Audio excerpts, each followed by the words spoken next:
Welcome back, Blue Raider Nation, to another Blue Raider Breakdown post-game show. I have Coach Eric Wilson here with me after a heart-racing, gritty win against Missouri State, 90-87 in double overtime. Coach, I know that we were just talking about our hearts racing, but you said that yours is down now, right? Because I think mine's still going. I'm down now.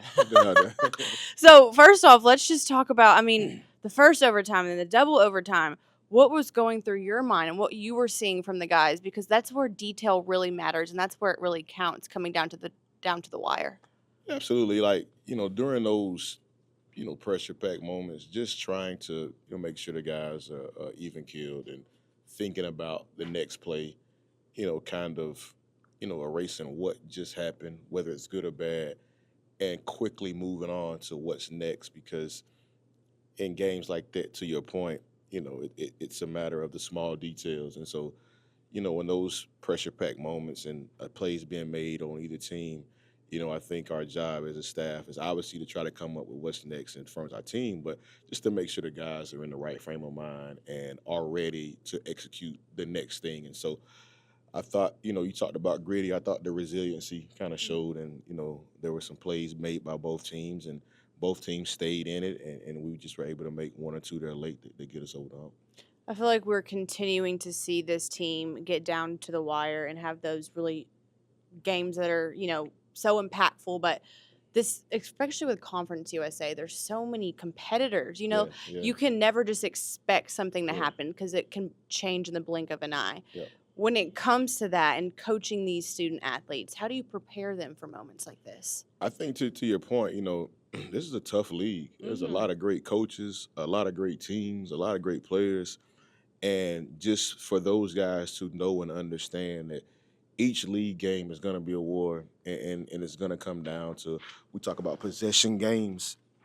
It's going to come down to a possession or two, a play or two, and just, making sure that, that game in and game out, that you try to win and execute each possession.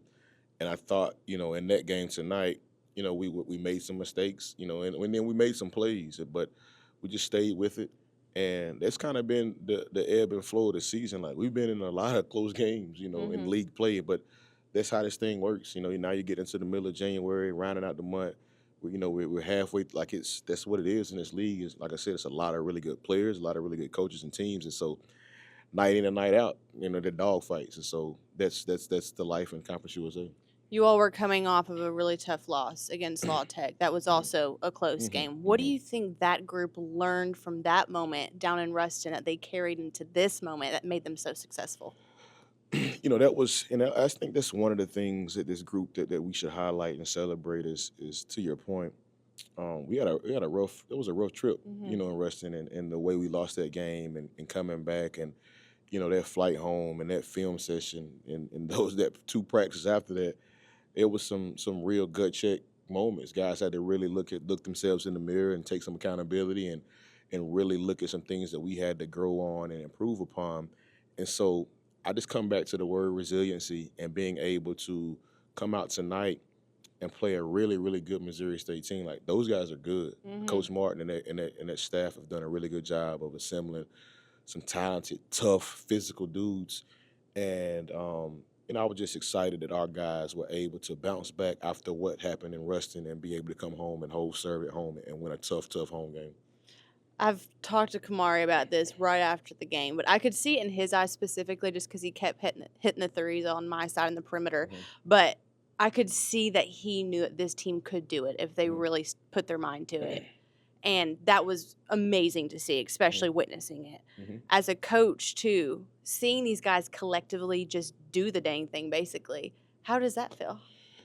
It's gratifying, especially for a guy like Kamari, well-traveled dude. He's played a lot of basketball. Kamari is a basketball junkie, watches ball all the time, understands the game at a high level, and I could sense the confidence in him tonight. He's a guy that's not afraid of the big moment, can make shots. And, I feel good when he has it in his hands, and he made some big ones for us tonight. And our team, not only him, and obviously you were down there, you could see his eyes, but, like, when he makes plays and makes shots, it does something for our group. I think it ignites the guys, and So super grateful to have him, and we're happy with his performance. But he's a guy that we're going to lean on. He's one of our veterans. He's been in the program a couple of years now. He's played a lot of basketball. He understands how this thing goes, and so having guys like Kamari Lands in situations like that are super grateful. We're grateful for him.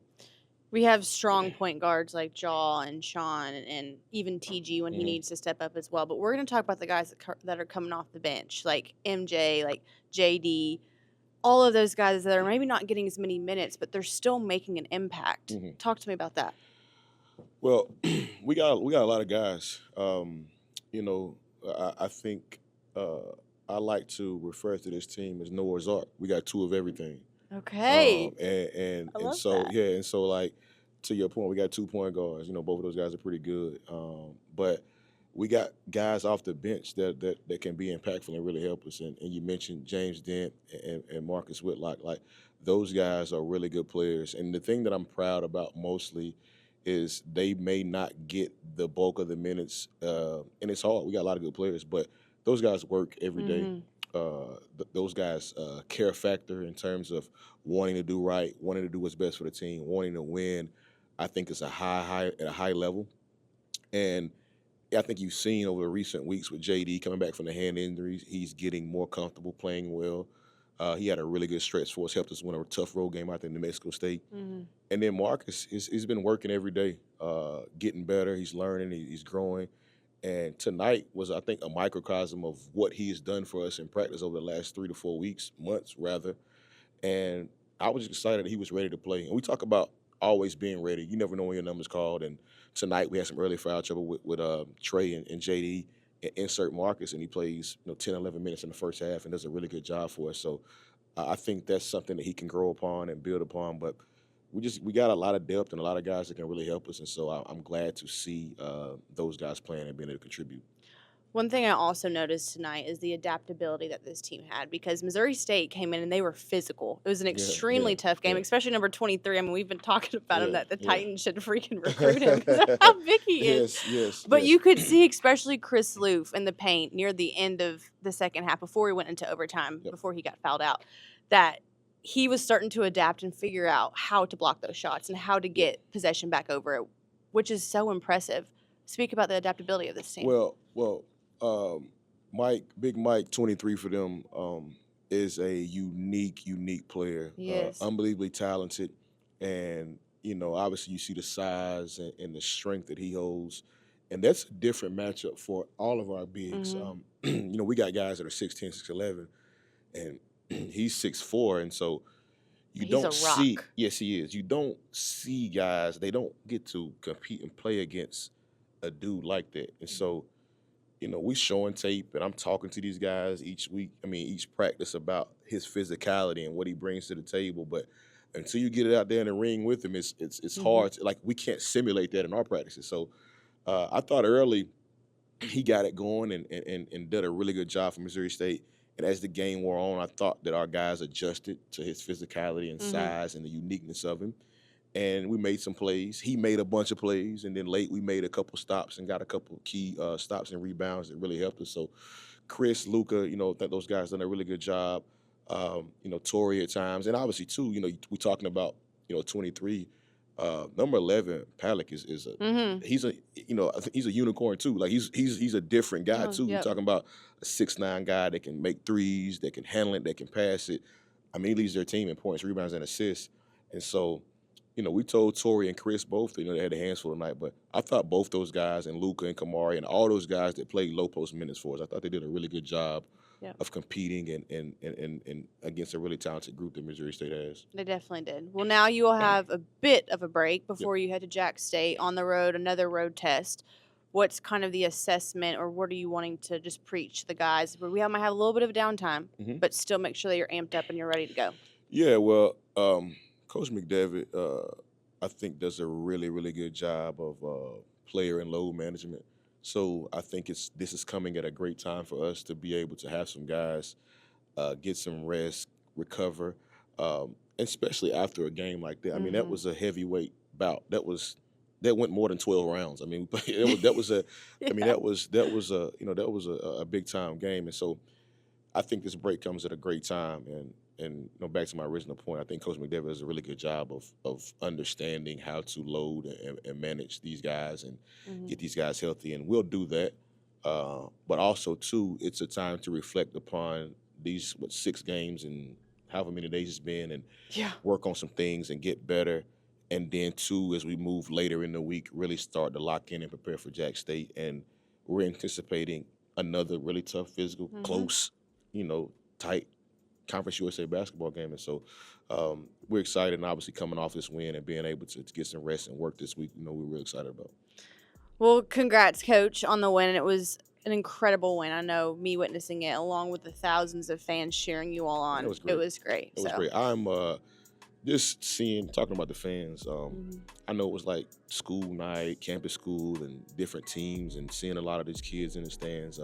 They were terrific tonight, and this community has been terrific coming to the games. And so I thought the guys really fed off the energy of the crowd, and being able to see all the little kids and the excitement that they had, and then even seeing them after the game flock to the floor was awesome. So we're unbelievably grateful for those people, and grateful that we were able to get a win, in front of them. Yep. All right. Well, thank you so much, Coach. Thank you. Like we keep mentioning, they're going to be on the road to Jack State before they're back here at home to face Liberty and then Western Kentucky as well. So it's going to be a great next couple of weeks of basketball per usual. But as always, let's go Blue.